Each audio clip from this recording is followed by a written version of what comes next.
You are watching a Fact TV presentation of the town of Swansea. Well, good afternoon. Welcome to the Monadnock Energy Forum. My name is Nora Hanka. I'm the program manager with the Monadnock Sustainability Hub. And we are grateful for our hosts, Julius Peel and the Swansea Energy Commission, for hosting us at this beautiful renovated building in Swansea. We are so pleased that you're willing to attend an in-person event. We've got into the habit, some of us, of the convenience of being able to work from home and meet from home. But there are some benefits to in-person mingling and connections. And so we're pleased that you've made the effort to come today. And we're going to do cover quite a few clean energy topics today. We wanted you to meet me and John Condos in his new role as the Clean Energy New Hampshire Energy Circuit Rider. And we'll each be talking about our organizations and how we might be able to work with you, and are looking forward to hearing your energy stories. And there will be some time at the end for you to speak to each other, talk about friendships and projects you'd like to share, anything that, making those human connections so that we can make the climate solutions happen that we're dreaming about. So I'd like to have John come up, please. Thank you.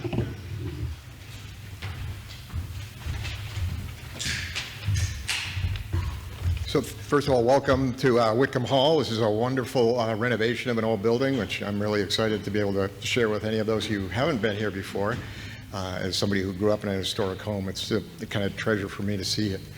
And welcome again. And I want to make sure we thank the Swansea Energy Committee, who's been very, very supportive of this effort and has actually made this possible. So a round of applause for the Energy Commission.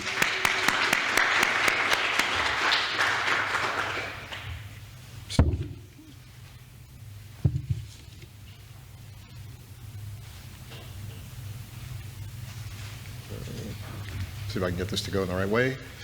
So a little bit about Clean Energy New Hampshire. This is an organization that supports many things throughout Granite State, from advocacy, and you'll hear about that from our Executive Director, Sam Evans-Brown, a little later. Education and outreach. We do things from Drive Electric New Hampshire to the Local Energy Solutions Conference, which many of you are probably familiar with. New Hampshire Energy Week, which is coming up soon. We have a Young Professionals in Energy program. And as you may know, and some of you may be aware, there was a great workshop last night that we put on.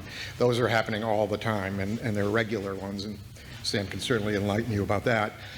And then we have local support, and that's what we're really here to talk about.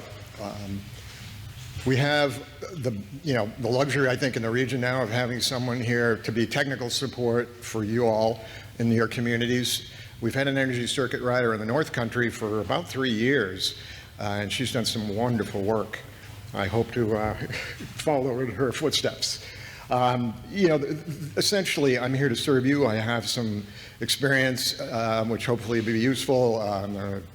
Started harvesting solar energy in the 1970s. I've been a solar contractor. I've worked at solar manufacturing, and I also did energy auditing for a while. So I know a little bit about some of those things, and a little bit more about trying to help communities get going. And we have been doing some homework on how to get funding, and I'll talk about that a little later. So there's lots of resources, and we're here to introduce those to you and just let you know that we're here to help you. And with that, I'm going to turn it back over to Nora, and she's going to talk to you a little bit more about the Monadnock Sustainability Hub. I had the great pleasure of being on the hiring committee to bring Nora to the Monadnock Sustainability Hub before I left them, and I'm really happy to have her as a collaborator.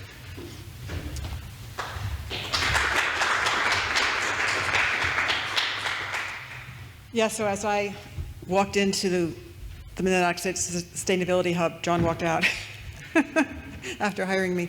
So we call ourselves the Monadnock Region's Catalyst for Climate Solutions, and I'd like to talk to you a little bit about some of the work which you may be more familiar with than I am because of your longer history with the Hub.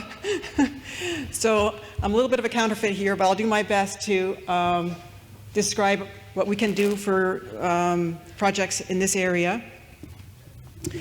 And one of the types of efforts that we like to engage in is education and outreach for communities. Sometimes it's our own initiative, and sometimes it's the community's initiative.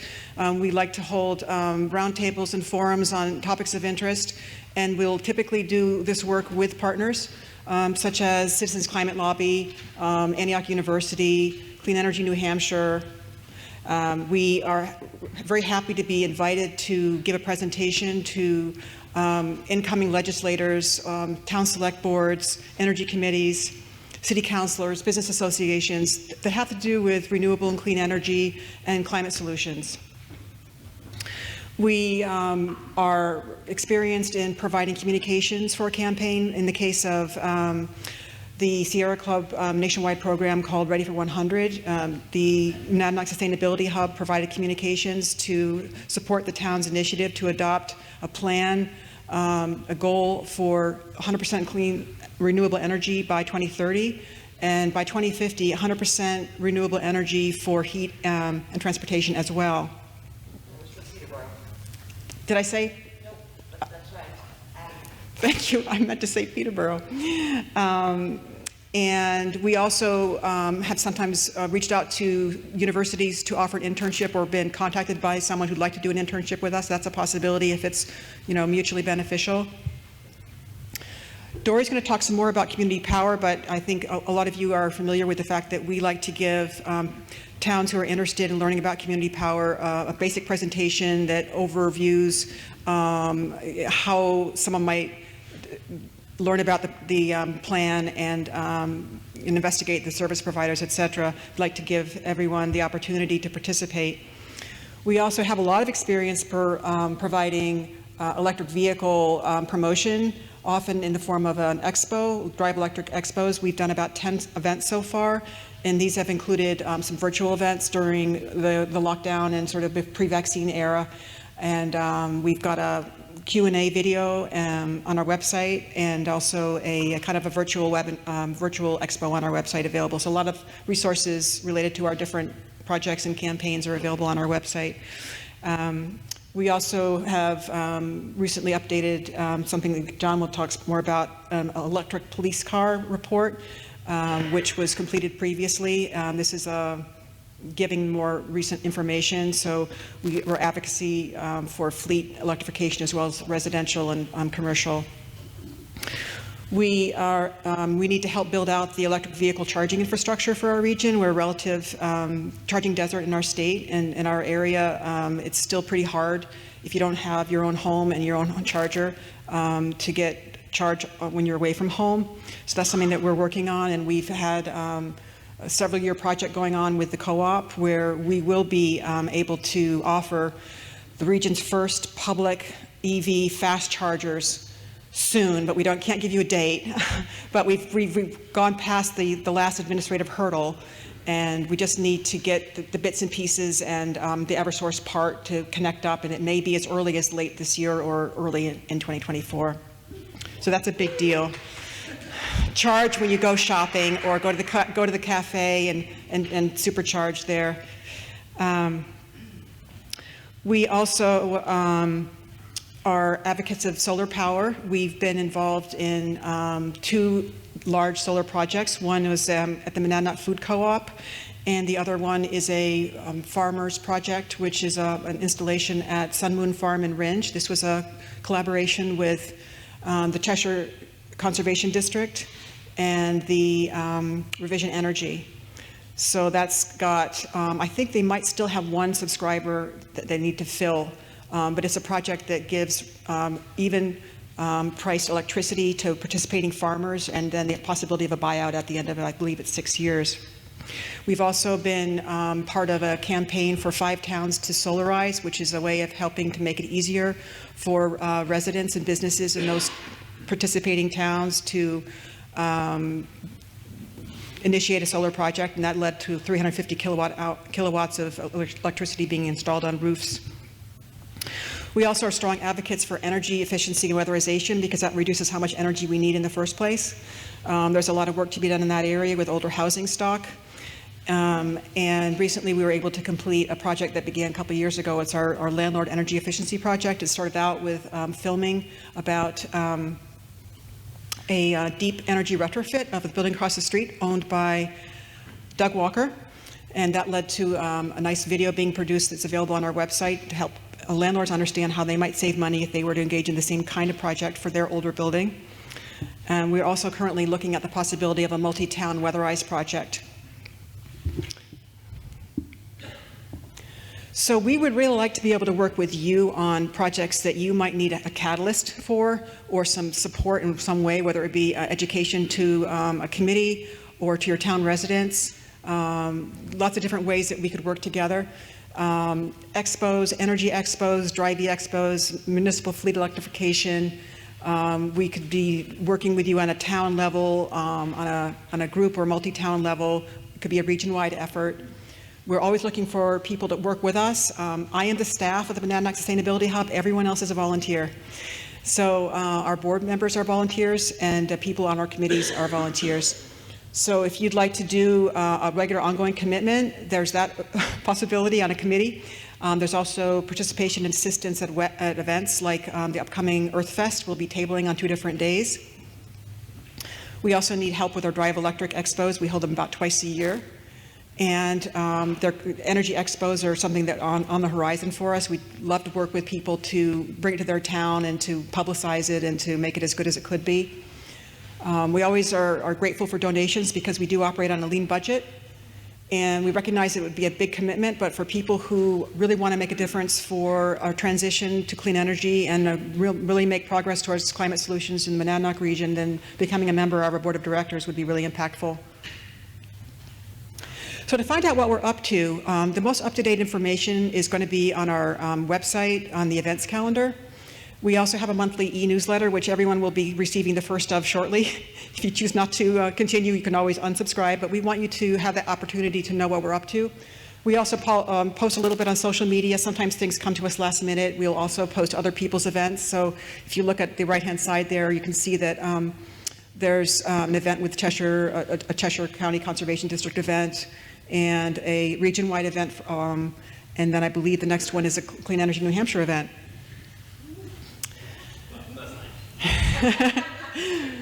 And I wanted just to give a little plug for a couple of our very close upcoming events, and they are related to the co-op's 10-year anniversary celebrations and the 10 days leading up to Earth Fest on April 22nd. On the 20th, the Thursday evening at 5:30, I'll be giving an IRA workshop in the co-op. There's no sign-up required. It'll be in a little room near the co-op cafe. And we're doing our expo on the Saturday in the afternoon from 12 to 4. We have lots of different vehicles lined up. We're going to have some dealers represent themselves if they can get a vehicle that hasn't already been sold. It's just kind of the issue right now is that people are waiting for their cars and they kind of leave the lot as soon as they arrive. So, but we do have a really nice setup, a lineup of different types of vehicles. We'll be giving mini talks on popular topics like home charging and charging on the road and IRA incentives every half hour. So that'll be detailed on the co-op event website. I don't think it is quite there yet, and we've got that on ours as well. It's adjacent to the co-op in the Whitney Brothers parking lot. There'll be signs. So I'd like to turn it over to Dory, who a lot of you know from Community Power presentation. She's the expert on this.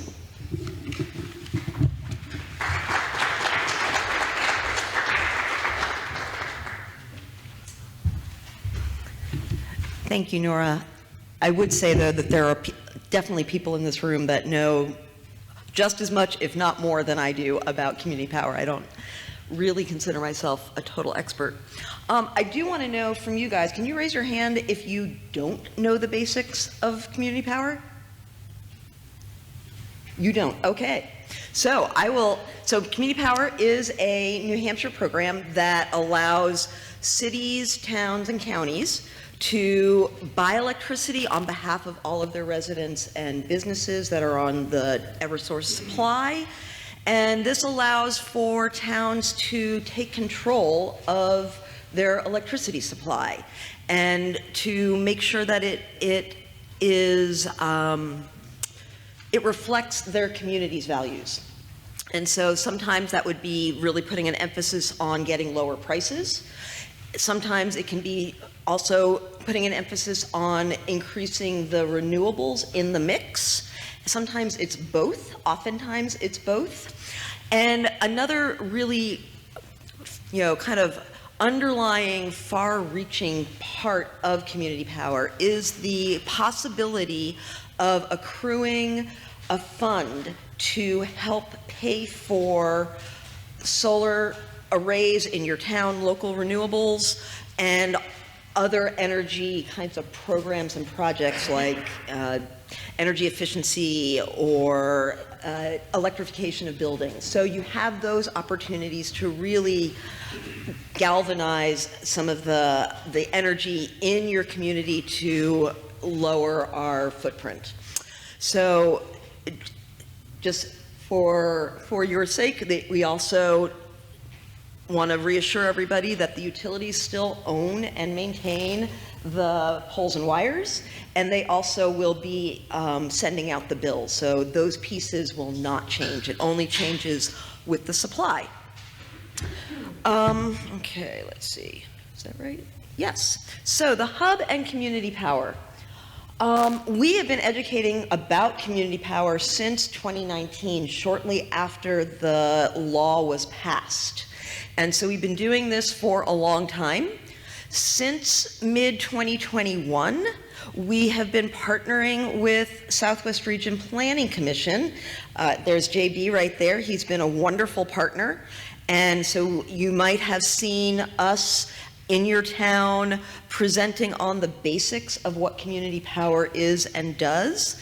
And we have done many of these presentations. We've done more than two dozen of them, and we've also provided support for many towns and organizations afterwards that just wanted some help, how to move forward with the process. So we are really proud of that work that we have done there. And what's really exciting is that community power is finally launching. It is launching this spring. And it means that there are 14 New Hampshire towns that will be getting community power programs this spring. Out of that 14, 6 of them are in the Monadnock region. That's almost half of them that are in this region, which makes me really excited for our region and really proud of our region that we have really stepped forward into, this somewhat unknown territory to really combat the climate crisis and to save ratepayers' money. So I'm hoping that people can read that. This just gives us a bit more detail of what's going on in the region. The dark green towns are the ones that are launching this spring. So that is Walpole, Keene, Swansea, Marlborough, Harrisville, and Peterborough.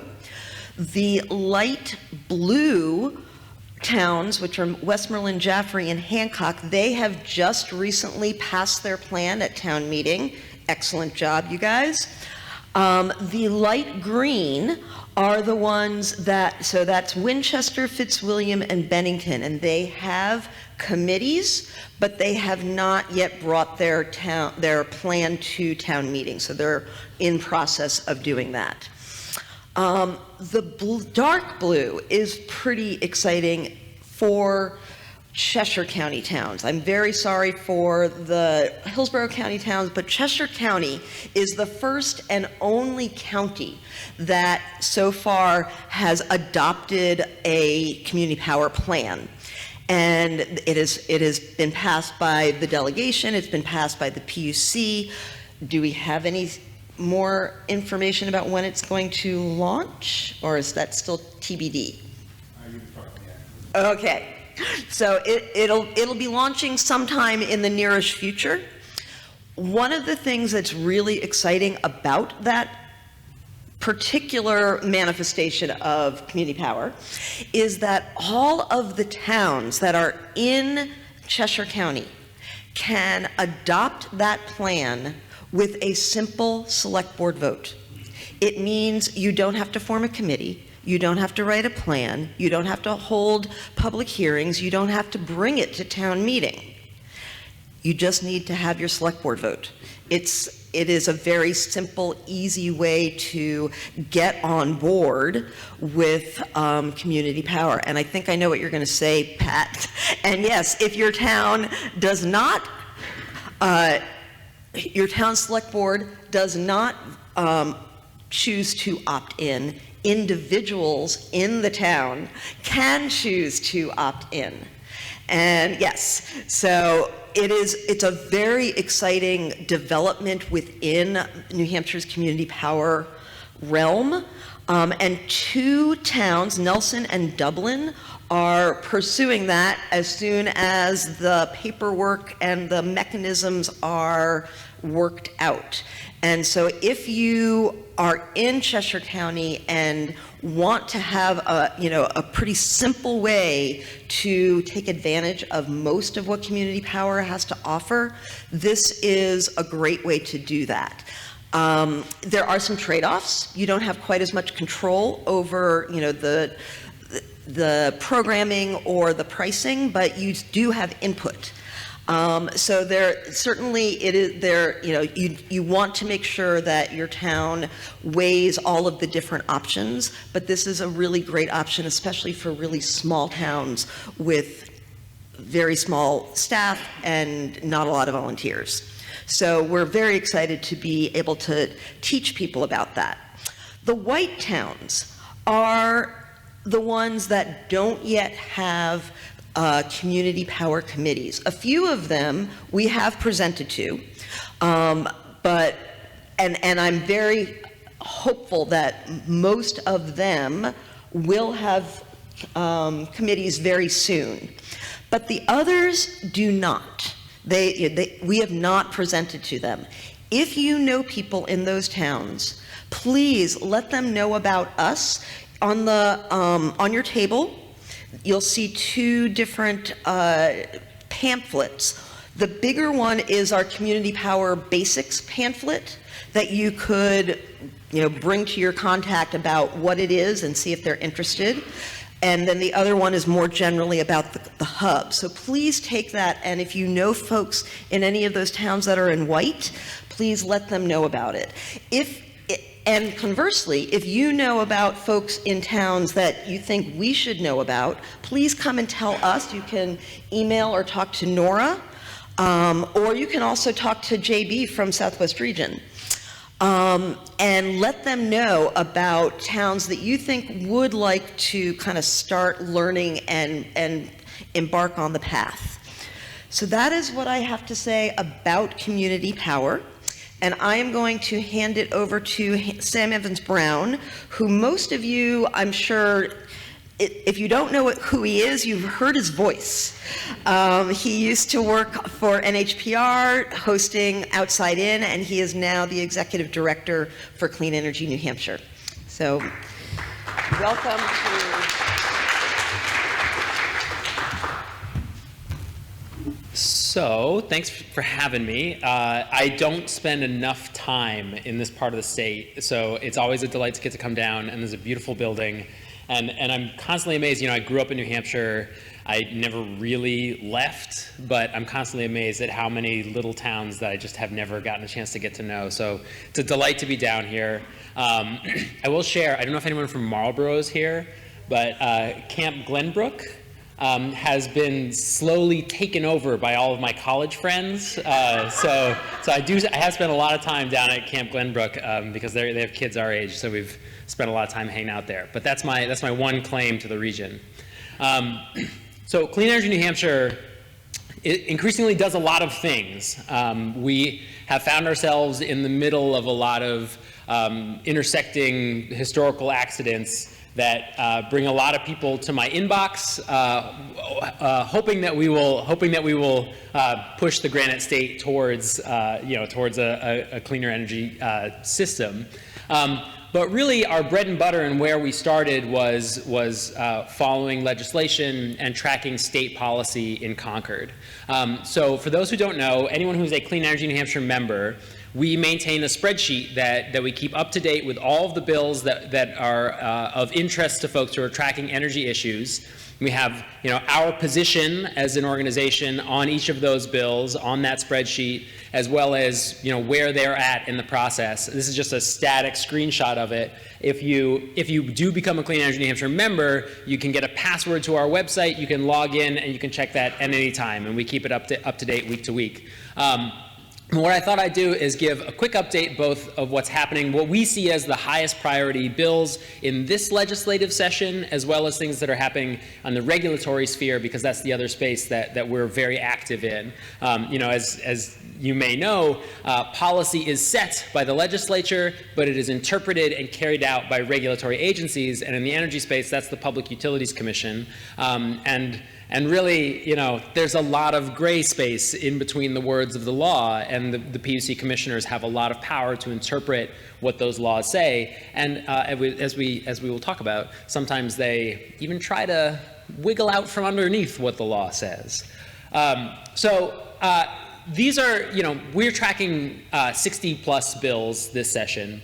I could talk at great length about any one of them individually, about why it is that things did or did not rise onto this list of the top 3. But I assume that you all don't have 2 hours to listen to me give you the play-by-play for every single bill. So these are the 3 that I thought that I would pull out and talk about for this crowd. So Clean Energy New Hampshire, for better or worse, is an organization that for a long time has been identified with the policy of net metering. And there's a lot of reasons why, but both defending and trying to expand net metering so that you can net meter projects above 1 megawatt in size and up to 5 megawatts in size has been one of the policies that we have spent the longest working on.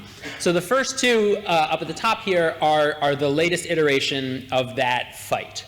And they're the bills that I think have the best chance of passage. In fact, Senate Bill 68 and House Bill 139 are almost identical, and they have both passed separate legislative bodies. House Bill 139 squeaked through the House by 2 votes, which was kind of a surprise, and Senate Bill 68 passed unanimously out of the Senate. What this bill does, so the governor 2 years ago signed a bill that increased the cap of net metering up to 5 megawatts, but only for municipal projects.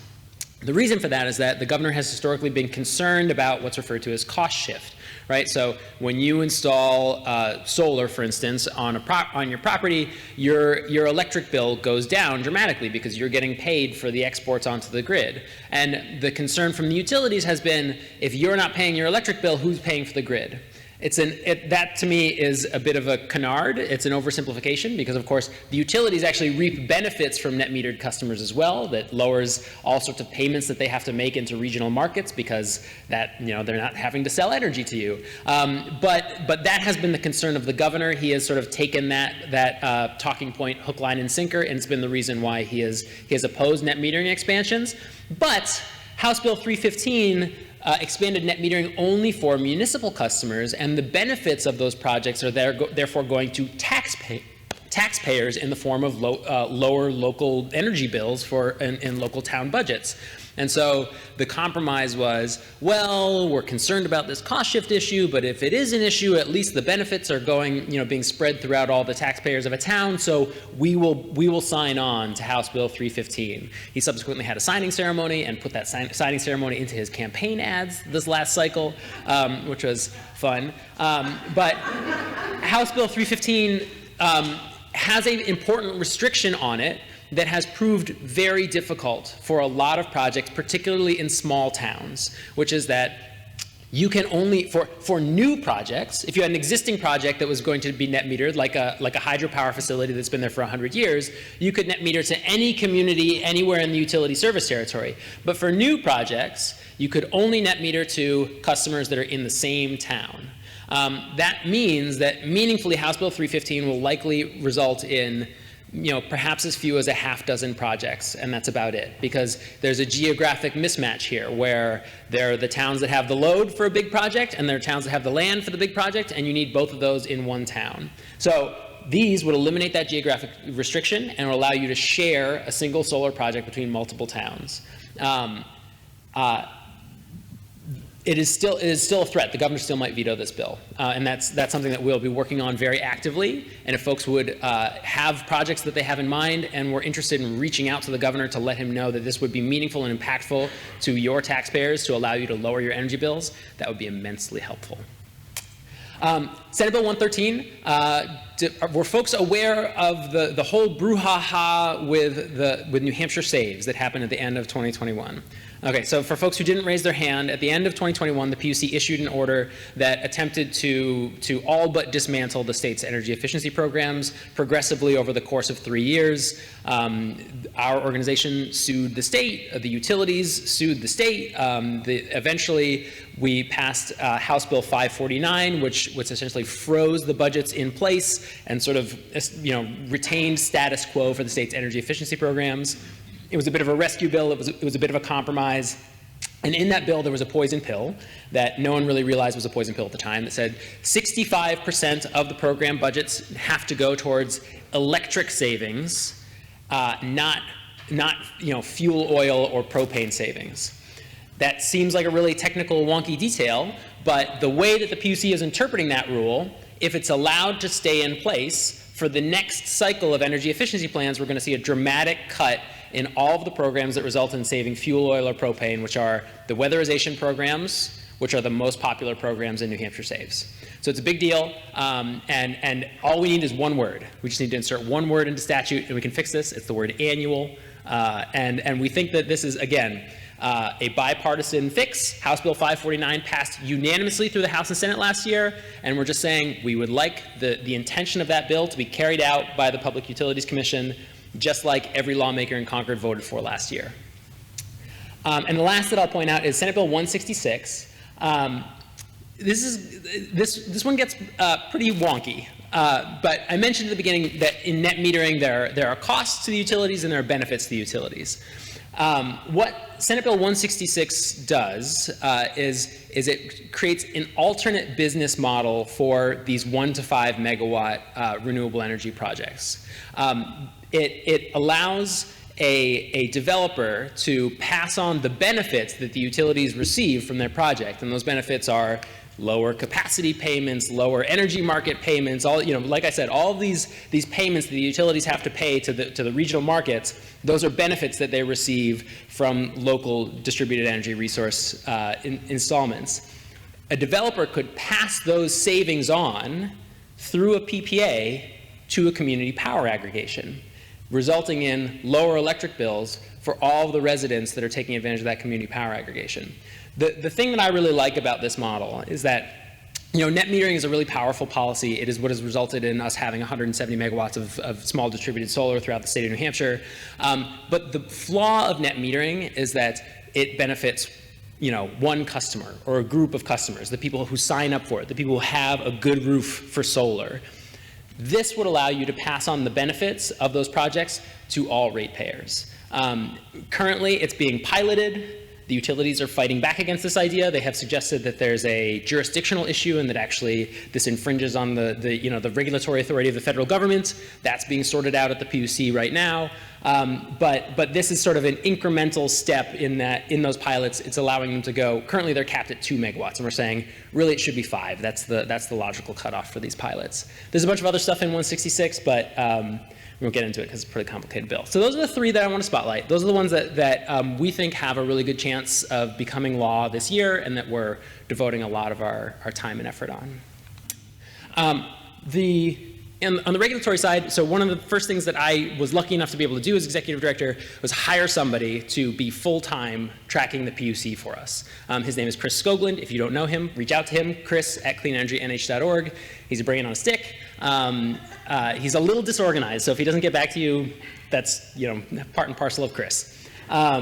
And so Chris we are interveners in 17 dockets at the PUC right now. It's a ton of work, but the one that is the most important is the new net metering docket. So there's a long history of net metering fights in the state of New Hampshire, but we last settled on a new net metering tariff. That's the rate that you get paid when you put solar on your roof in 2017.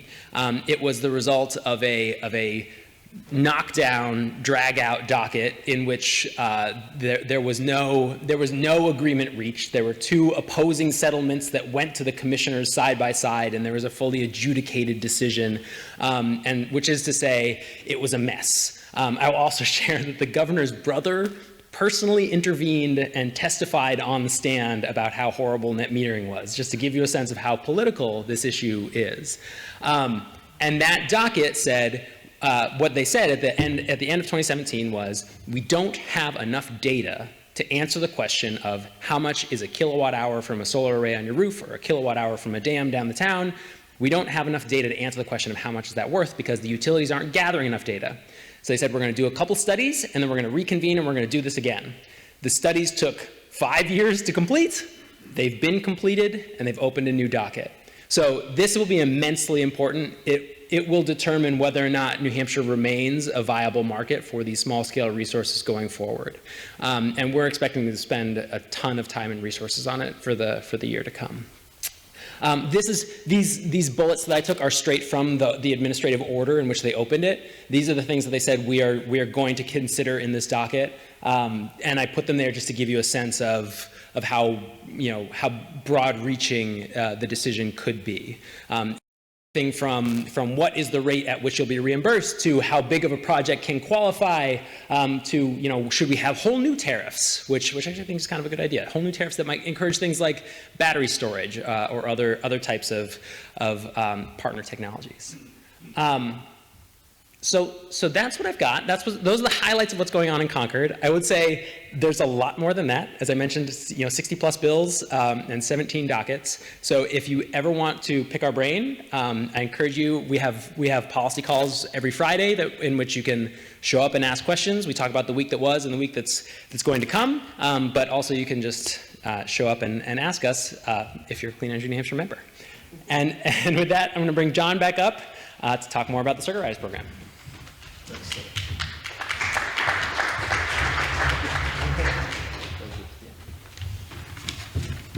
So now we're going to dive back into some of the things that we hope to be able to do for you. And this is one of the first things that I want to share with anyone who's on an energy committee. In order to know what you really ought to be doing to understand your energy use. There are benchmarking tools that are available, very deep and difficult ones, and others that are a little bit lower, a lesser lift. But in any event, you benchmark, you understand what the energy use of a building is. And it's, for example, this building. I would love to benchmark this building and see how does it really stand up. It's such a wonderful building. I would love to work on it. And then energy audits. That's how you go to the next level and figure out, okay, well, what do? We do a benchmarking study and we find. And you can compare fire stations to fire stations all around the country. That's what benchmarking will do for you, for example, or libraries or schools. So you can say, oh, wow, our library is great compared to other libraries in the world, but we got a fire station or a town hall that doesn't compare very favorably to others, and that's what the benchmarking will help you to do. Then you can go to the energy audit and really get into, let's concentrate on those weak buildings. We'll prioritize. And then that, of course, helps you to develop a plan. And it's hard to develop a plan if you don't understand your energy use. And then prioritizing, what is based on the community's values they want to do. And so you have all of these wonderful things you can do. Everybody wants to do photovoltaics, which you notice is near the end. And by the way, I have two handouts for you. I left them up at the front, but if you haven't seen this is an old tool, the pyramid, the energy use pyramid, and we updated it at CNH because we added electric vehicles because it was always all about buildings. And as an old energy auditor, we worked on buildings. We didn't do vehicles. That's another realm, right? But when you look at carbon emissions and greenhouse gases, transportation is always one of the largest ones, and certainly here in New Hampshire. So the point of this is, and as you see it, I've kind of summarized it here, electric vehicles and fleets are a great opportunity. I'm going to talk about that next. But the point of this is to say you have an opportunity to kind of prioritize, and there's some low-hanging fruit that many of you may not have reached yet. Many towns have gone down this road. So now I want to talk about fleets for a minute. There's a second handout that was at the front, and I'm pretty excited about this because 2020. I think in 2020, we wrote our first report on electric police vehicles, And the first vehicle that we knew about was in Indiana. There were some other smaller ones that were in big cities. We didn't want to do big cities. We wanted small towns. And they had just gotten their vehicle in 2018, so the numbers were somewhat based on projections and assumptions. They weren't real facts. So we just updated this report. It'll be posted on our websites next week. This just came from the printer today. This is just a 2-page summary of what we found out in the report. But I got to tell you, as a taxpayer, I am very excited because I don't know how many opportunities. I've been going to town meetings since I was a little kid, and you don't get $5,000 per year savings opportunities very often. I can't remember a whole bunch of them. But our evidence in this study shows, and you can read the report, that based on a few examples, Westport, Connecticut, Bargersville, Indiana, et cetera, $5,000 a year per car per year. That's big. And that's something I think everyone should look at. The Inflation Reduction Act adds $7,500 incentive for some vehicles. That's not even included in those numbers. And then I want to, just mention that there are lots of other fleet opportunities, like electric school buses, but they are over 2 times the cost of a regular school bus. So in order to pursue electric school buses, which we are helping one community with already, you've really got to get some big grant dollars. You really need a lot of help, unlike police cars where you don't need any help. And then if you're interested at all, if you have a fleet, I really want to make a pitch for the upcoming event at the Speedway. I know it's Green Your Fleet. The date is June 9th. June 9th? June 9th, thank you. And that's a great opportunity. If you have someone that's involved with your fleet, you should send them over to that. They're going to get a chance to look at a lot of bigger vehicles. And not all in electric, but lots of ways for them to save money and to, basically reduce emissions. I want to take a minute and talk about solar siting because it's one of my favorite topics. And so basically, my recommendation for you all, and what I want to help you with, if you'd like me to, is to start looking at an inventory of your own municipal sites. And while we're at it, it'd be kind of nice to look over at any obvious private sites that might exist. And I know in a few towns there are some extraordinarily, and these are rare in New Hampshire, by the way. You don't get good solar sites here because of our terrain. Geography is against us, but there are good solar sites. This gives you some perspective. These are just estimates and for relativity, but you get an idea that can go from a half acre up to about 5 acres to do something. And the reason for that break at 480 is really, if you go over 500 kilowatts, you're going to end up with some added costs at the utility interconnect. So there's an advantage to both staying under 100 kilowatts and to staying under 500. And those are details that, that I'd be able to help you to understand as you go through the process. But this just gives you some idea of, where you'd be in a process of a project. The thing I'm most excited about here, and JB and I have worked on this before, and you'll hear a little bit about it, I hope, in a little bit, is brownfields. And if you have brownfields in your community, which could just be an old landfill, or it could be an old industrial site that the town has inherited because of tax default, you've got an opportunity, if the site is suitable, and in the case of the one in Winchester, it's just beautiful.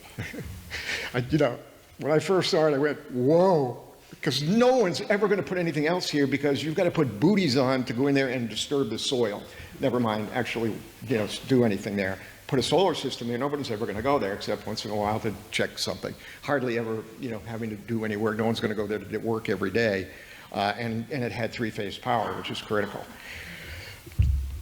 I'll just point out quickly that the brownfields have a series of, so the other part I want to make sure I mention on solar siting, the IRA also includes, for the first time, a 30% credit that municipalities and nonprofits can get. Historically, you probably know that individuals with a tax appetite, meaning a business or an individual, could put a solar system in and get a 30% tax credit. Now, municipalities and nonprofits can get a 30% direct payment. The details of that haven't been written by the IRS, but the law is very clear that they can get that money back. So it would assume that it would be some kind of a cash return after the system's installed. We're still waiting for that ink to dry on the details. But at the end of the day, that's 30%. But on a brownfield, you get an extra 10. So now you've got a 40% discount on the cost of that solar system on your brownfield. It's starting to get really good because don't forget that's going to generate electricity and have a payback. As you can see, the payback numbers are there, those internal, those numbers are relatively approximate, and they don't include these kinds of things I'm talking about. That's the straight 30%. And there's also another 20% for a community power system that shares that electricity with, again, on a brownfield, with low and moderate income individuals. So if that's an opportunity, I'd be happy to explore that with you. Where am I here? Lastly, I want to talk about the money. We all want to, we know we got to pay for these things. And with the exception of police cars, you don't really need it. You need help for a lot of these projects. And the main message that I want to give you, and I'm going to say it again later, is shovel-ready projects, because I've already watched funding opportunities go by me, and I've only been at this for a few months, because I haven't connected with the right party to be able to pursue a project. And that's hard to watch and go, oh, that would have been great. Why, oh, but need shovel-ready projects. So my goal is to identify with as many of you as possible shovel-ready projects so that when the money comes around, and the money is both public and private, there are private grant funds that pop up, and all of a sudden some private entity is going to give you money to do blank. And you're like, oh wow, that's great. There are all sorts of things going on in the realm of this. I've talked about the Inflation Reduction Act, and you'll hear more about that. The bipartisan infrastructure law it's kind of like a gold mine. You got to keep digging into it to find how to use it, but I think there's some things in there that we can use, and I've talked to a couple of towns, and they're interested in projects, and I haven't found the path, but I think there is money there. And then, as I alluded to, there's all these other wonderful grants and possibilities. And we're here to support you and advise you, and with that, I think I'm going to turn it over to Nora. Can I ask, Sure. before you leave, whether there are people here that don't really understand what benchmarking is? Does everyone know what benchmarking is? No. Can you give a few words about that? Okay. Sure. So benchmarking is really taking a building. We'll use this building as an example. We look at all the energy use, the electricity, fuel that heats it, and we would put that all into a database, and there are different ones that you can use. There are a couple of different ones from EPA. Like I said, a more deep and complicated one where you have to enter all the data month after month, or you can do annual in a sort of a short version of that. And then you get to know what's the energy use of that building, and it gives you back a reference number, and it's in energy use index. And then you can compare that to other like buildings using the EPA software. So does that kind of give you a quick answer? I mean, you can get into the weeds on this, but essentially it's comparing the energy use of a building, and you can, using these softwares, compare them to other similar, so fire stations to fire stations. For example, the food co-op, I did the Monadnock food co-op. I'm really excited. They got 97 out of 100 points. We got a pretty good food co-op as far as energy use, right? And there's still lots of things they can do, and we're talking, because I'm a co-op member, and so we're still talking about new things they can do. So even when you're 97 out of 100, which is pretty good that was grocery stores, obviously. That was comparing grocery stores to grocery stores. But you can compare any kind of building to any kind of building with benchmarking. So would you say that that's kind of similar to, a homeowner using the NH-Saves tool for, fuel usage? Yeah. for conditioned area, and then if you get a certain high score, it's not good, but it does mean you win services at a really good discount. So it's similar to that. It's really not very hard. The EPA has some tools, and regular people, volunteers on energy committees can learn how to use it. It's pretty, I could figure out how to use it. It's not that hard. Yes. Just a question there. So, we're all small towns here mostly, but thinking about what projects you think ideally fit the model you're talking about, looking for not just site, but funding primarily, I think comes to mind. But what are some of the ideals when you look at it? If you generalize and say, okay, we're all small towns, I can think of community buildings, of course, particularly town office, maybe fire station, schools. Any other things outside of that you think are well positioned to gain funding right now, and particularly with regard to the IRA? Well, yeah, that's really got to split that into two parts, because for the IRA, a lot of things are eligible. But for example, to just kind of maybe zero in, there was recently a program for libraries. There was another one that went by that we missed for schools. Now, Melissa was able to do something up north, but I didn't have a school that I had already, gone down the road of, well, what would we do with this school? That's the trick, and that's what I'm suggesting. So pick your building, pick your library, your school. I'm talking to different towns about town office buildings and schools and libraries, And what we want to do is, A, do some benchmarking. That's almost always a prerequisite. In some cases, an audit. And audits, you know, we can talk about more. But once you've identified what would you want to do with the building, whether it's an energy efficiency improvement, attic insulation, or a basement insulation or something, or it's got the opportunity for a PV system, then you can use the IRA for that possibly, or some of the different grant funding sources. And as I listed, there's a lot of them. And the neat thing is it seems like there's more and more. I mean, some days we go, we can't keep track of them all. Well, you look at this one, and Katrina, she's shaking her head. We know that it's really an exciting time to be doing what we're doing. So the answer to your question is, just let's know what we want to do. Let's know whether it's the library, and ideally we're going to do the library first, then we're going to do the fire station, then we're going to do it, and then we know what we want to do in each of those. And then when the grant opportunity, because we just fill in the details and boom, you don't win them all, but you know. The school bus thing was really interesting. The last school bus round, New Hampshire didn't do that well. It was highly competitive. But electric school buses are such a no-brainer, but they're really expensive, so you need that help with the money. But boy, I think every school should be working towards, if they have any kind of control over their buses, and only a few of you do. Most of you have First Student or some big company, and that's a little harder. But there's so many opportunities, Jim. I don't know where to go. So just to come back though. Okay. So our time's limited. You know, we spent a lot of time getting community power up and running in our town, and so we're limited. So if there was a choice to choose from those primary buildings that we have, is a library any better than a town hall? Is a fire station any better than something else? No. Okay. And then it goes back to the understanding your energy use. So in other words, how do you decide which one to do? You look at it. If one building is really very efficient, you don't prioritize that. But if you've got one that's a sieve, let's start there. And you know, sometimes you don't need help, money. You can just, you know, literally with volunteers, you can do some things, you know, and that's part of where I can help you define that. And then maybe you need to do some really big things. So then we go and we're working with a town where we're looking at different kinds of sources of money to help them do different things for that building, so that it, one, doesn't deteriorate, and two, is much more energy efficient, building saving money for the town. Does that help? Thanks. I think I'm just reiterating what John said, but maybe in different words. Again, referring back to benchmarking, you know, you can look at a building and say, well, it's a nice modern building. I'm sure that it's, you know, using energy efficiently, but maybe it's not. So the benchmarking process, it does require 12 months worth of energy use information. 12 months, right. And so you just run that process of how does this type of building, you know, this is a library type of building, this is a fire station type of building, because each one is in a category with other buildings like that, compared to other ones nationwide that have been benchmarked.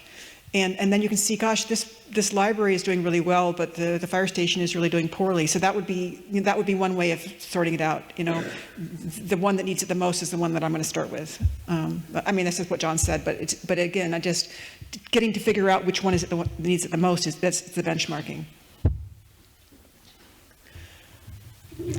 Yes, Margaret. I'm sorry, I just want to comment that you can also compare benchmarking with your town, your buildings within your own town. In other words, that nationwide comparison sometimes is challenging, and it might be a good project to focus on New England, all the data that's been collected in the last 10 years. Yeah. To make it for cold climate in particular. Work with them. Yeah, no, that's a really good point. But just looking at your own town buildings, looking at your energy, your vision, comparing the town, you can prioritize. Yeah, because if all the, that meaningful local context. Thank you.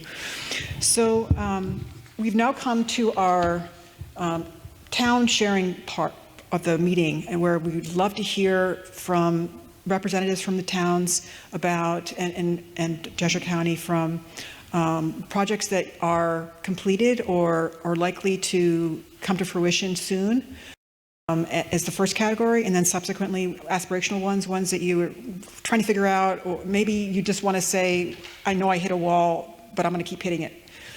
So let's start out with, and we have a mic which can, Julius, can you remind me how that works? The mic's sitting in the middle there, right beside the projector. It's right there. Okay, yes. So you could go up and, It's wireless. oh, okay. Pick it up, take you're welcome to stay where you are. You're welcome to come here, whatever you want. So I wondered if we could start with Natalie from Winchester. Is Natalie here? Oh, Natalie Quevedo. Am I saying it right? Yeah, you got it. Yes. I So, don't even need a mic, but that's okay. My name's Natalie. I'm from Winchester. I'm one of the select board members there. Winchester's working on, it's been for a couple years now, working on developing one of our brownfields, which is our old tannery site in town. It's about a 1 megawatt project. The reason we kept it to 1 megawatt is for obvious reasons that they all just explained to you. We currently have we did an RFQ, and now we're in the RFP process. And only one company applied, which was really, really sad. But we have a couple different options. We have a PPA option, then we also have a lease option. Leased option will give us about $400,000 over 25 years. And then the lease option, if we buy it out after year 6, after 25 years, we'll get an upwards of $13 million in savings. But because Winchester is a low to moderate income town, because it's also a brownfield, we're in a unique situation for us to try and build it ourselves because of the 30% tax credit plus the additional 10% return. So we're kind of feeling that out a little bit. We have options. Our energy committee just started, so we're working on it, and that's really where we are at this point. thank you, Natalie. Before you take any questions or comments, I wondered, just in case everyone doesn't know, do you mind just saying what is a PPA for people? So we want everyone to be included. A PPA is a power purchase agreement, so it's where an investor comes in, they upfront all the initial costs, and then they give you buyout options usually after year 6 on through to year 20. And usually with the power PPA, the actual price is fixed during, for each period of time, how much you'll be paying. Correct. And it's often favorably competitive with the utility. With the utility rates, yeah. Now you'll have to have a different comparison. Correct. Comparator, yeah. Yeah, So- it's a lot of work, yeah. Yeah. So are you prepared to take any questions or? Sure. Yeah. Anyone want to chat about brownfields to bright fields? Yeah. So the last option that you talked about, the first where the town constructing its own PV, is that something where you're also asking the people that you've asked to respond to the RFP to develop it for you and then just hand it over? Or? So it would be turnkey at that point, just a turnkey project. Like you would put a solar array on your house, we'd be putting one in the field, we'd pick a contractor, we would ask them to do the development, initial permitting and stuff like that. And yeah, we would just reap the benefits going forward. We'd obviously need an O&M plan, operation and maintenance plan, contract that out, and yeah. Cool. Yeah. So Winchester's Eversource? Yeah.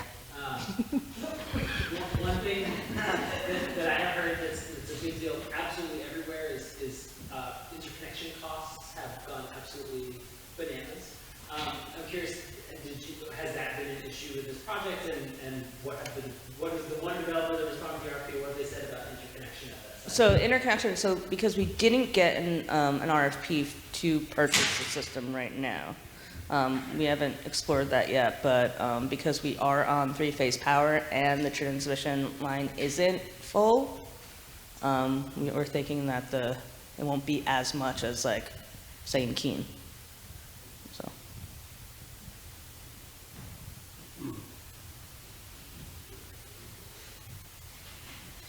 So Natalie, would it be fair to say that you might be willing to be a resource if people had questions Sure, afterwards? I also work for a renewable energy company, but.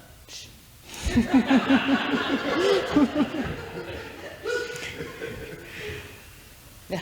Thank you, happy Natalie. to help. So Patsy Beffa-Negrini from Nelson. Hi, Patsy. Did you want to stay where you are or come up here? Either one is fine. Thank you.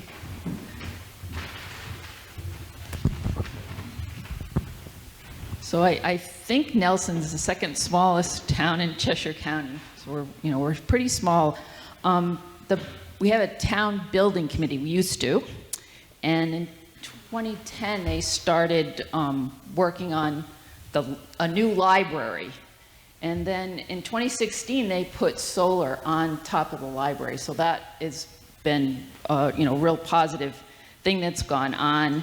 And after the solar array on the roof, we started working on energy conservation projects. So all the town buildings seem to be buttoned up the way that they're supposed to be without any leaks and good insulation.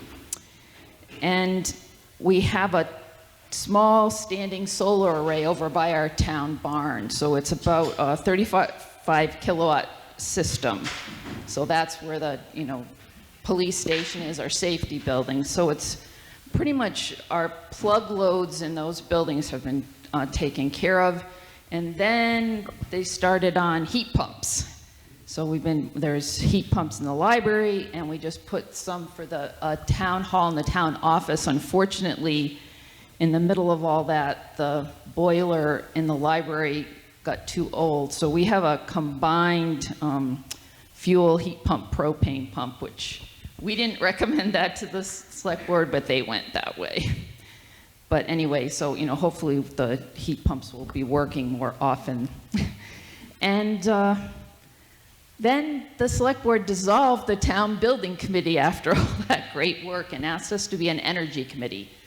So we're working on getting more rooftop solar to power more buildings, and I think the project for this coming up year will be heat pumps for the safety building and the where the fire trucks are and stuff like that. So we've been doing all these little projects in our little town, I guess. And we did have a vehicle emissions committee, but that got disbanded by the select board too. So don't get discouraged, because we'll, bring John in to talk to them, and we're going to keep working on trying to get a police cruiser that's electric.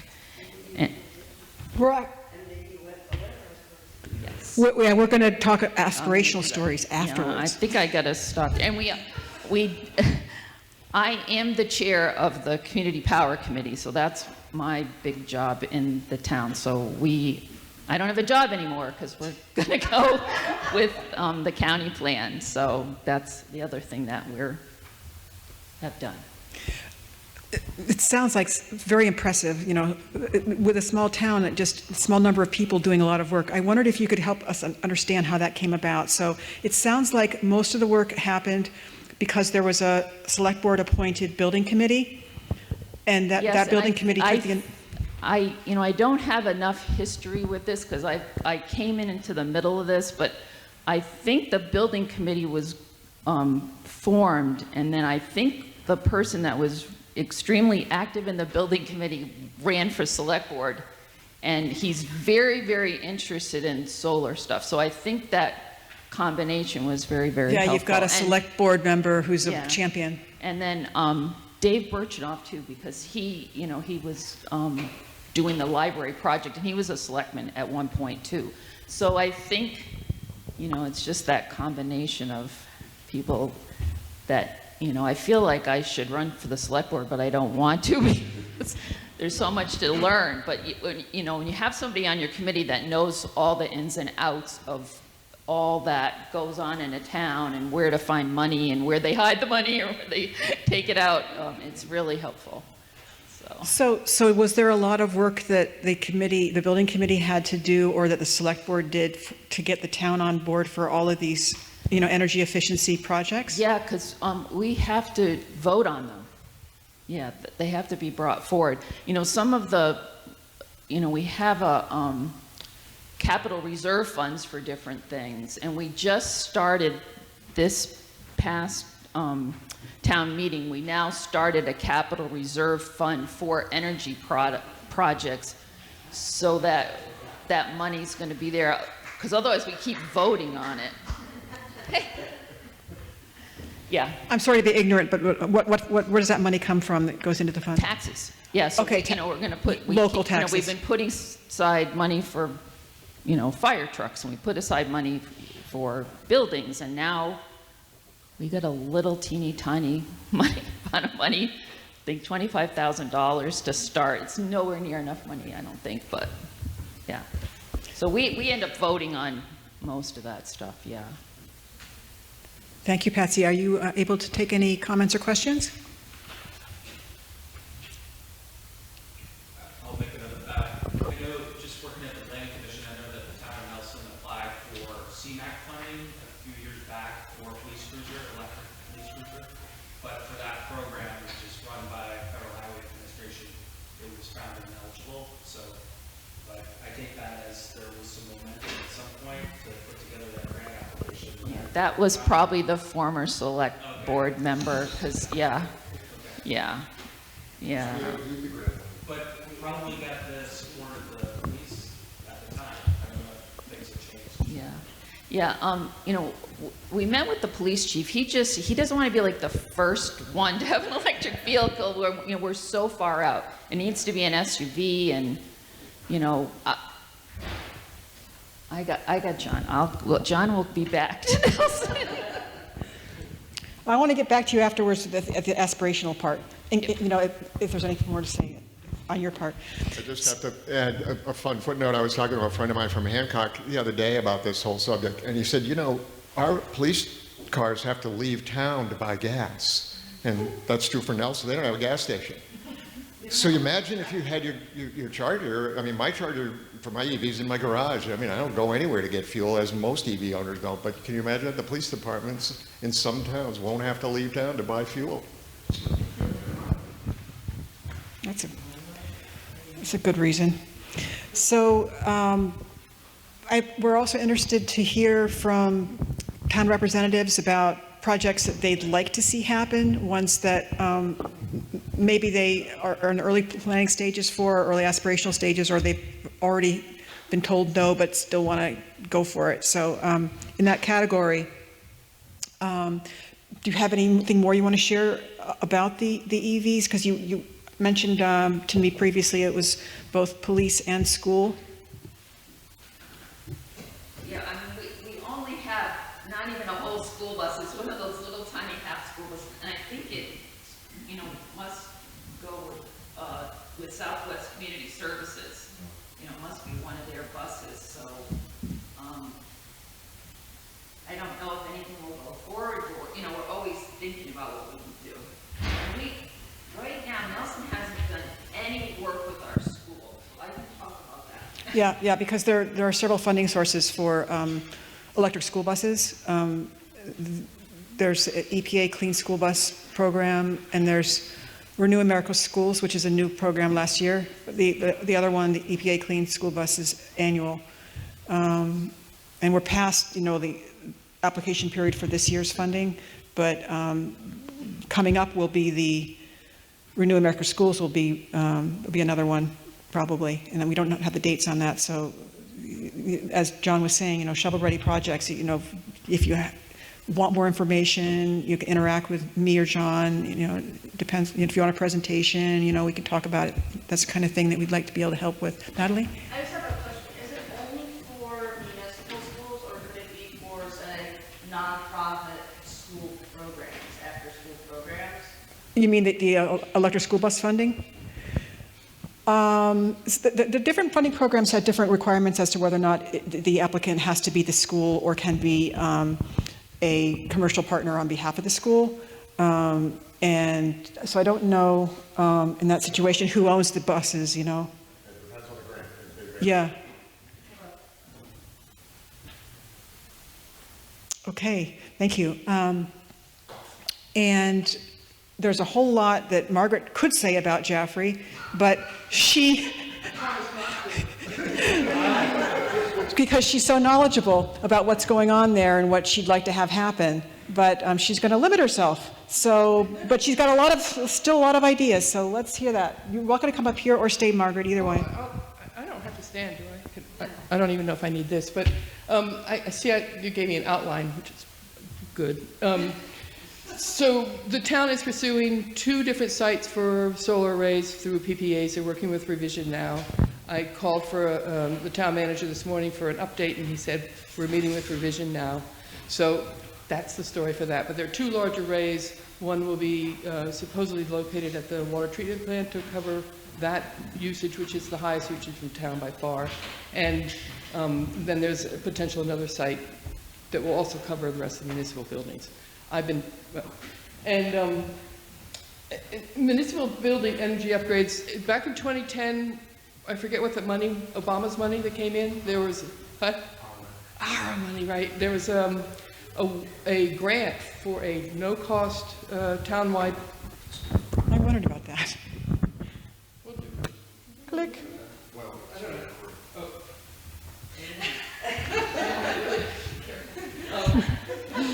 So there was 7 buildings and all the little pumping stations. There was a townwide audit done, and it's been sitting on the shelf pretty much for these 10 years. There has been interest because there was a new.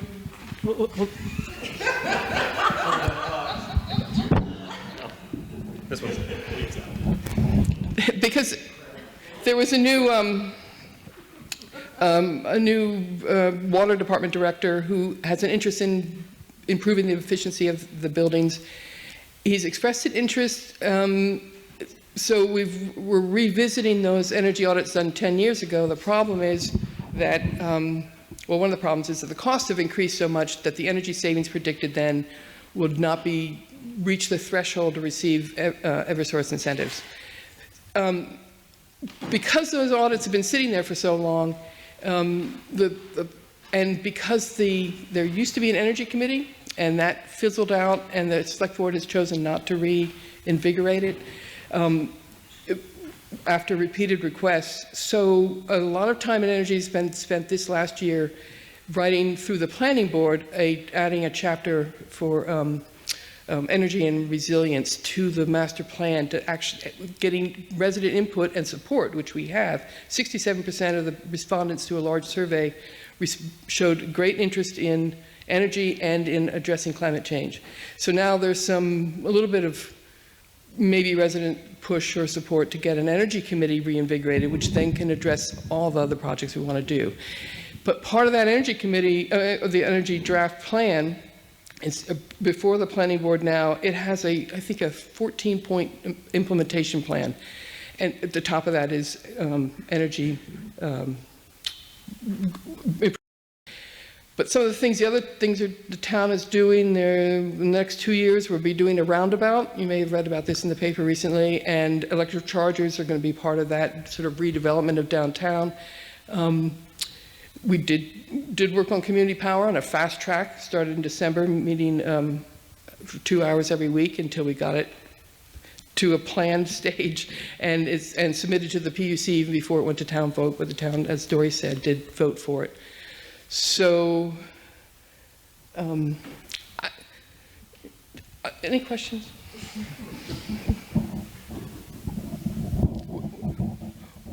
We're trying to just get an energy committee going right now, basically. Then all the other projects hopefully will have some motivation behind it.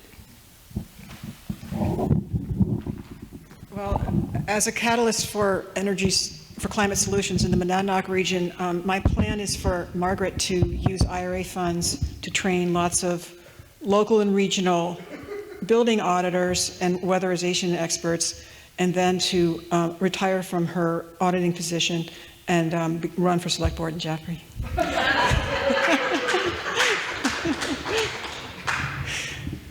Yes. Is a question for Margaret?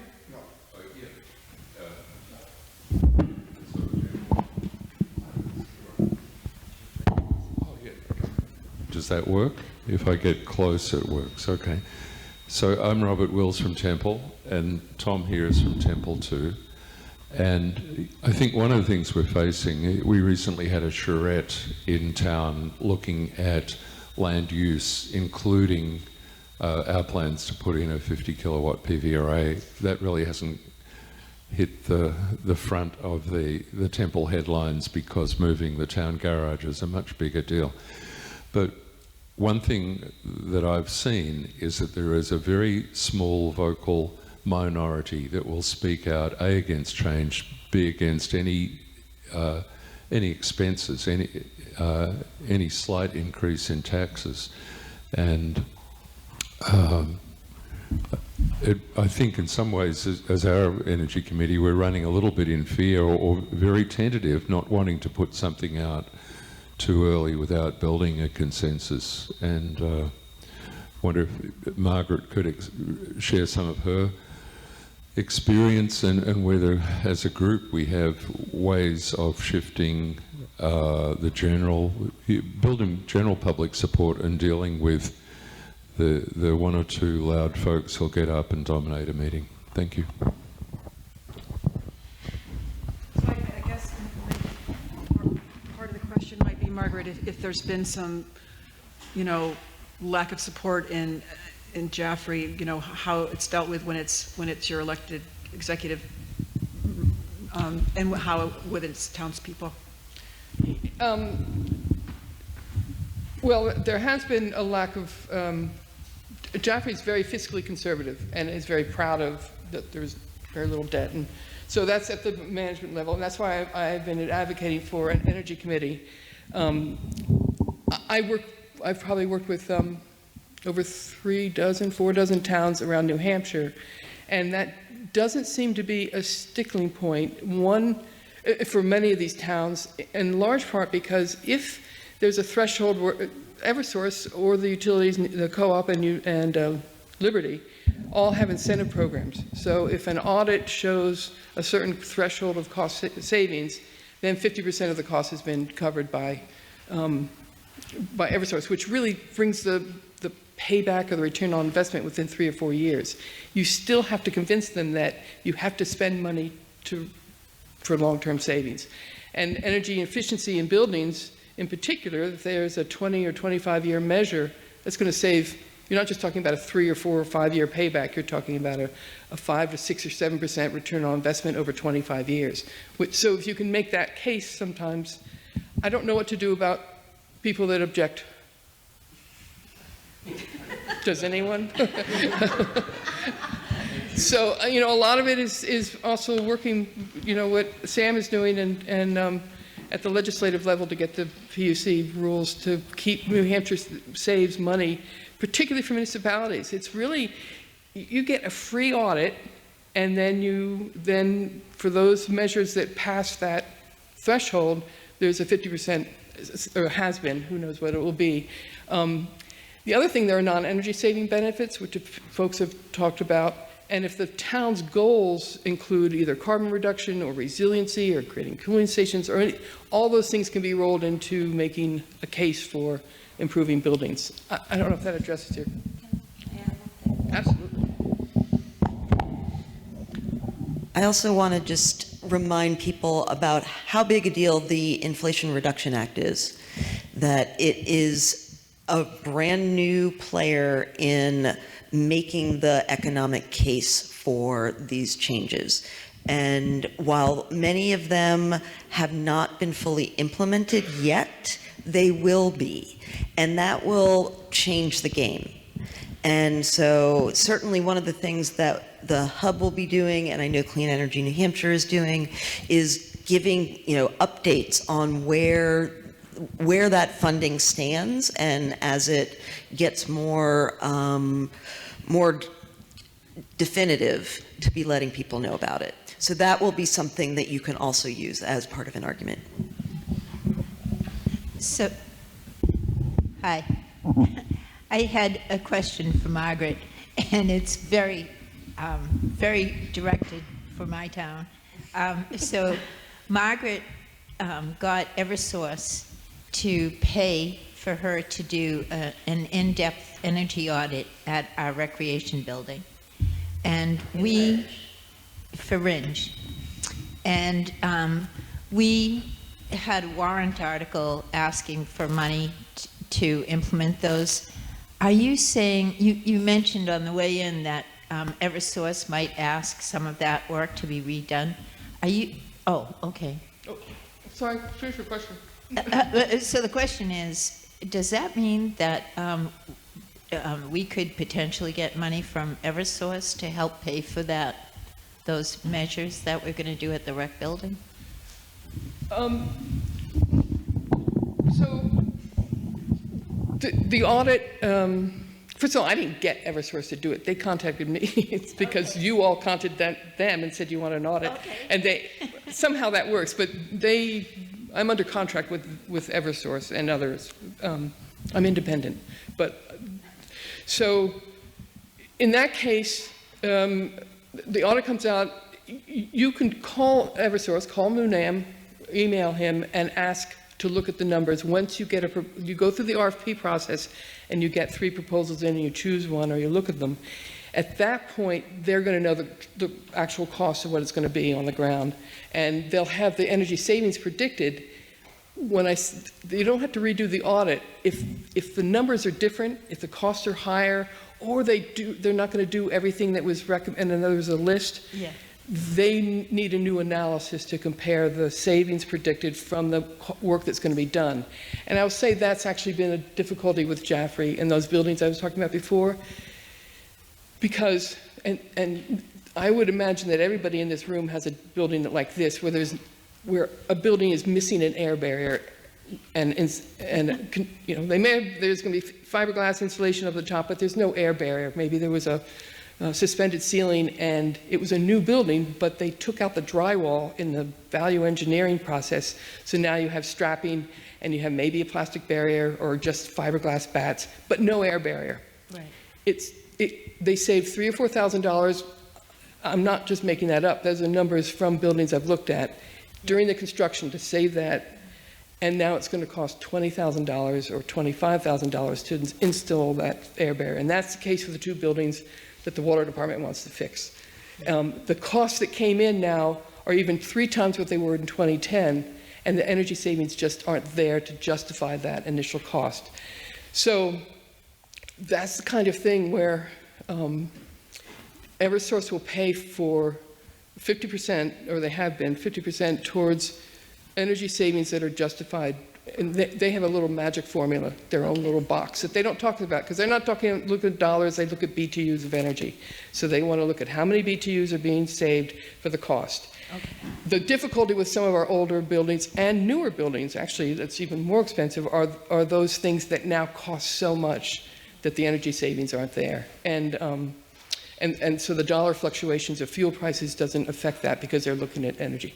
But to answer your question, they may need a review of the analysis when the actual costs come in on the ground. Okay. And they often just send it back to me and I do it. Okay. And I also wanted to mention to people, hi, May. If you have a hostile select board or people who are naysayers, which is always the case in Ringe, it actually does work to put it on, because the selectmen will just say no, the select board that I have, to write a warrant article and put it on the ballot. It passed 500 something to 200 something. So, you know, the people themselves see the value, and sometimes you just have to take it to them.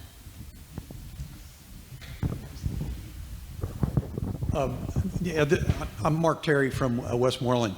So this is for you, but I think everybody else in this room, we have a hard time communicating because we have a lot of a small vocal minority also, that anything that has to do with saving energy or just a lot of other things. How do we communicate with the rest of the town? I mean, that's our biggest problem at this point. I mean, we used to have a town store, and that's where everybody showed up, and that's where all the rumors were passed around. But it was an easy place to go in and talk about things that were going on. And right now, we have no way of communicating with the vast majority of folks. So how does everybody else solve that problem?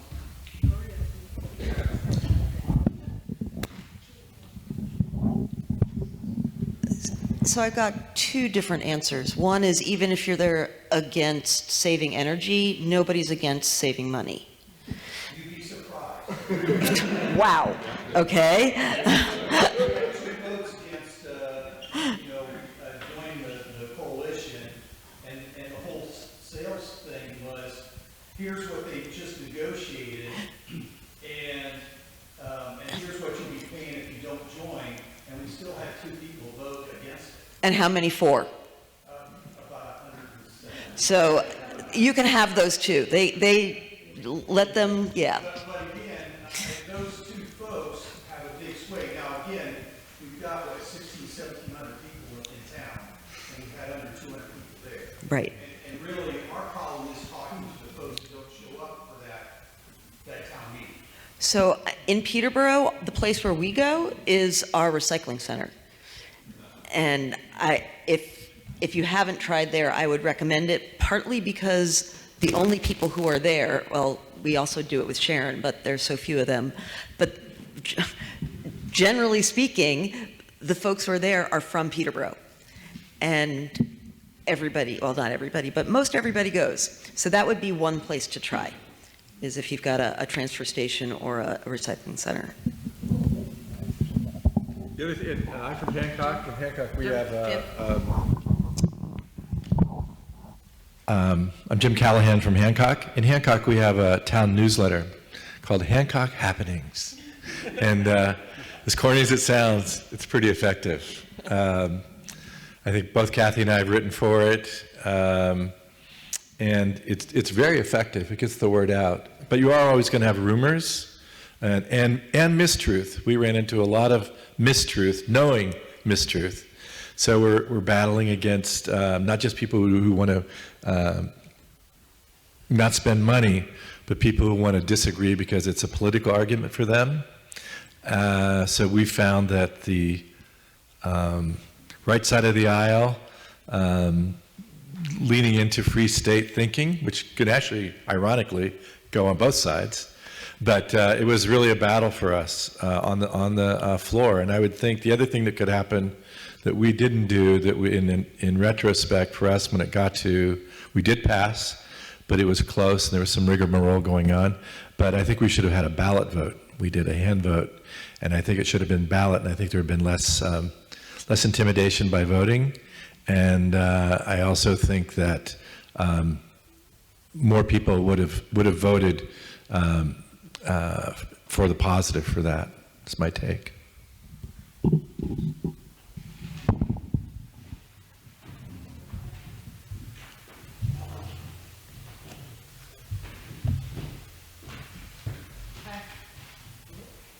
There we go. So in Winchester, we're almost 5,000 residents. We're rather large geographically, but social media works really well for us. And I know it's hard, not everybody in town has it, but we have discussion groups that are private chats where we have organizers that come together to spread the word to others via phone. And then we have one specific group that is just dedicated to talking about political things happening in Winchester. It's very heavily moderated, so nobody argues. One of the biggest rules is that you have to be kind. You can debate, but you can't be nasty. But that goes over really well. That's how we got our PPA project pulled through for our wastewater treatment plant. And then we just actually voted to put money into a capital reserve yesterday to fund that PPA to buy it out after 5 years. So we put up flyers, and then people get to talking, and that's how we spread the word. We don't have a newsletter, anything like that, but it seems to be working well for us for the past 3 years since we started. We're really seeing some growth in the town. That actually echoes what Catherine Hayhoe says. She calls herself the sunny climate scientist, and she says the way that we deal with the climate crisis is by starting to talk about it. Just start talking about it. Find common ground, use humor if possible. But I wanted to let us have some discussion on that because I thought it was important. But we have a couple more aspirational projects in the planning stage. And I think Terry Clark was going to talk about a microgrid idea. Would you like to come up here or stay where you are?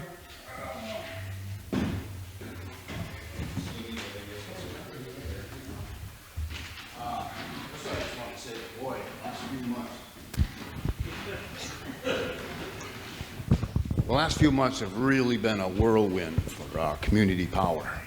It's been absolutely incredible. People have, all of the things have just been coming together, and apparently they can't stop us now. We're doing it. So But as excited as I am about community power, Cheshire County we're already thinking beyond that. We were just awarded a $77,000 grant, and I think it was from the reduction of the Inflation Reduction Act, which we'll be getting in May, and we're going to use that to put together a feasibility study to look into where we can site solar arrays throughout the county that would include either battery or even hydrogen backup. And it's the sort of thing that there's still a lot of questions about that. I noticed it was mentioned here. A lot of the towns want to find sites that they can do projects in. But it's not only finding the sites. It's how the heck do we do it? You know, considering all of the restrictive laws and rules and such like that are in front of us. You know, and you know, because there are a lot of things that it just seems like that they're just putting our way. You know, they may protect profits, but they certainly don't promote sustainability. You know, so we're going to have in that feasibility study ways to overcome those kind of things. We're going to be looking, talking to people in economic development committees. You're going to be involved, I'm sure. We'll come a knocking. And so we do invite anybody who has any ideas about that. We're going to be sending out a letter, I think, letting everybody know about it and to try to get involved. And Patsy, I've been so embarrassed I haven't been able to get back to you about, you know, the Cheshire Community Power. The lawyers promised me that in the next couple of weeks, they'll have an answer. It's not really an answer. All it really is just a form that we'll be able to, you know, everything is legal and you got to have all of the dots and the crosses and stuff like that. So the initial timeline could be as early as June, July. Okay, that you know, we'd get the paperwork to you and your board of select board, and depending upon when they meet and what their proclivity is. So in any case, what, I got 15 more minutes? Okay, I'll let it go at that. Thank you. Did anyone want to ask questions or make comments about, I don't know if you actually said, Terry, solar hydrogen microgrid, but that's what it is, solar hydrogen microgrid, right? Yes. Yeah, it's pretty innovative. Large scale solar hydrogen microgrid. Some of the questions that, you know, the study will have to do. You know, can we, you know, the whole net metering thing, can we multiply, you know, a town can do a 5 if it's in their border or 1 if it isn't? Can we add those things together if we have a partnership? Is that? Are you doing a feasibility study for Eversource? No. No? You got third party? Yeah. Okay. When you say, so the concept of the microgrid, is it for Cheshire County facilities, or is it Cheshire County municipal? Or? Okay, we're going to, Cheshire County, our facilities consume around 4.5 megawatts per year. So we're going to be looking to fill that.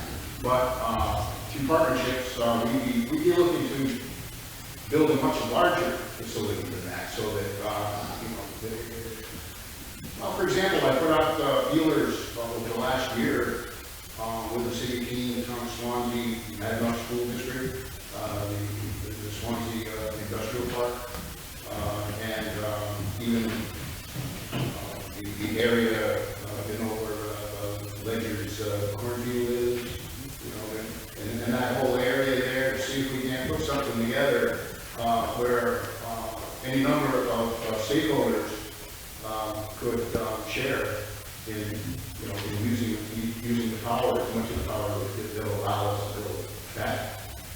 You know, I just want to mention that there's a technology called iron, I-R-O-N, element symbol Fe, iron glow batteries. And they're like the size of a trailer. But the beauty is that it's non-toxic, they're very cheap, you know, it's just iron and salt water.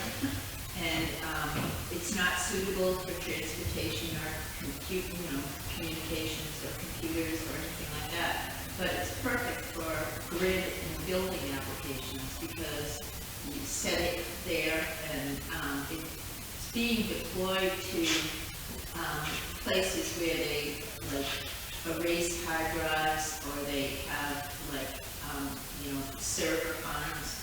So they have solar and then they have battery capacity to keep the whole place running between the solar and these iron flow batteries. That's why I mentioned hydrogen. Several years ago, when I was a member of the Keen Energy and Climate Committee, Brandon City Manager Rob Solar at Portsmouth, there was a company who wanted to, they were into electrolysis, and they had this plan to try to use our sewage water, wastewater, to produce hydrogen.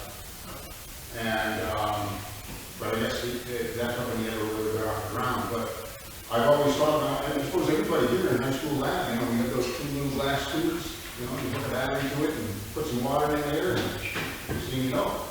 The problem is it's not really sustainable. It takes more electricity than it does at the end of the other end. But that whole thing is changing. So that's what this feasibility study is all about, is not only to find out places in, physically that we can locate these things, but how the heck do we do it? What's out there? What plans other people have, and how can we put it all together? Yeah, and I just want to mention that these batteries can be replenished. You don't have to take them up. You add more iron and you have more salt water. That's what makes them flow. I'm sorry to interrupt, but I don't want to shortchange. We have one more project to hear about. Deborah Davidson. I'm sorry, I don't know where you are. Oh, there you are. Would you like to come up here, or you want to get a mic to where you are? Okay, great. Thank you. Representing Bennington. I don't like this. I'm Deb Davidson. I'm from Bennington, and we're brand new, starting our projects. We had an energy committee. It kind of fell apart, and I had Dory and some other people come and do a presentation which re-energized everyone. And we've been looking at putting electric or solar energy in the fire station, the library, the town office building, and it's doable. And we do have a great spot out by the transfer station. It's like a Brownsfield, it's a Brownsfield area. So we're looking at those options, and we have a local, the little store on 202, used to be Harris's, I don't know if you guys probably know, and he's putting in, he's getting a grant for an electric vehicle charging station, so that will be, it's positive. Wow. It is really cool. So that would be level 2 electric vehicle charging at a commercial business, and then that would be potentially beneficial for residents? It will be. He's hoping to add on to his store, and he wants to get Keno eventually. It failed miserably, this vote. But, there's always next year. As he shows improvements, I think it will be good for him. I think eventually it will pass. Where's the grant coming from, may I ask? Oh, gosh. Our local rep contacted him and told him about it, so I'm not really 100% sure. But he did tell me about it, that he was getting a grant, which he was really excited about because it's making it more real for him. It'll put you on the map. Right. It really will. Literally, yeah. So that's Charge a good point thing. map, charge hub map, all the go map. Good. So we're hoping, the fire station, the town hall we have a lot of money for capital reserves that someone had left to the town, and I think these kind of projects will fit the capital reserve perfectly. So we're excited. And our committee, which I do need to meet with you guys, I think, we're having our first meeting on April 6th, and I thought, we don't know what the heck we're doing. Maybe we should have someone come down and kind of help us get started. So I'll be in touch with you. it makes fun. Well, yeah. You could count the Hancock police charging their cars in Bennington. That's not too far. It's not too far. You could pay with maple syrup or something. So we did want to make sure, unless there are any last minute, comments or questions for Deb. Yeah, that you have. I've got one comment about EV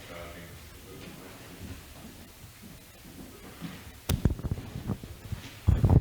So I'm on my second Chevy Bolt and very supportive of EVs, and I also help with the New Hampshire Formula Hybrid event, which is happening next month at the Speedway, if anyone's interested. It's a student competition.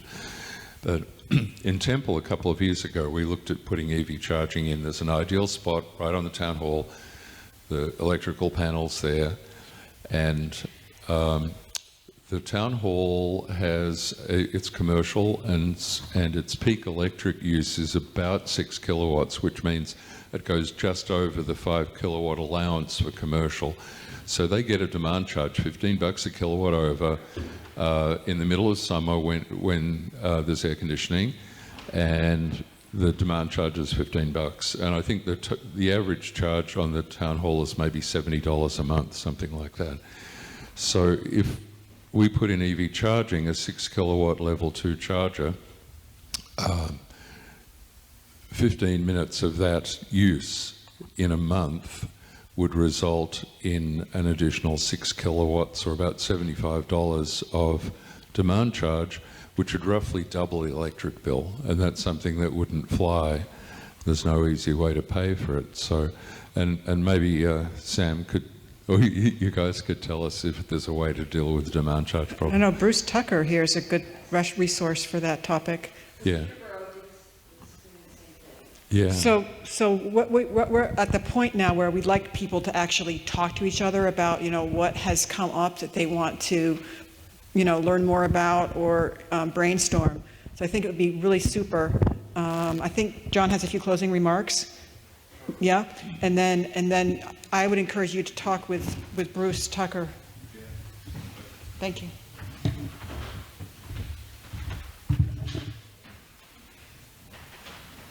So really, we want to make sure that you're aware that, most importantly, the last line, that we're here to support you and help you, and certainly I welcome an opportunity to come out to Bennington or anywhere else, so we're here as a resource. I can't stress enough the Shovel Ready project. If you take one thing away from today, think about Shovel Ready projects, because these grants come and go, and they have a cycle. It might be 6 weeks, a month, 2 months. You have that window to take your project and get all your paperwork in.